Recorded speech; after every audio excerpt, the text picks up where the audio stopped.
Червеното в татуировките е канцерогенно и води до рак на кожата. Вярно ли е?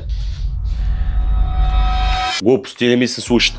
Червеното избледнява най-бързо, мит или не. Чувал си го много, клиентите са ме питали. С неправилната техника, когато положим червеното, то бие вече в розовата гама. Естествено, с любознателност, с практика, стигнах до извода, че грешката може да се реши и червеното може да седи червено, а не да отива в розовото. Също така интересен факт, който мога да ви кажа. Аз имам сравнително бяла кожа, моят приятел има сравнително мургава кожа. Това не означава, че когато имаме еднакъв пигмент, татуиран на два различни типа кожа, ще зарасне по различен начин. Не. Аз съм със светла кожа, моят приятел е с мургава кожа и си правим и двамата червени рози. Качеството е еднакво, пигмента е еднакъв, но цвета на кожата, контраста, който може да се постигне при светла кожа, е доста по-голям. Но това не трябва да ви разочарова, защото може да получите абсолютно същото качество. И при тъмна кожа. Канцерогенен цвят ли е червения? В днешно време в професионалните мастила всичко е от органични пигменти, азопигмент, което е безопасно за вашата кожа и здраве.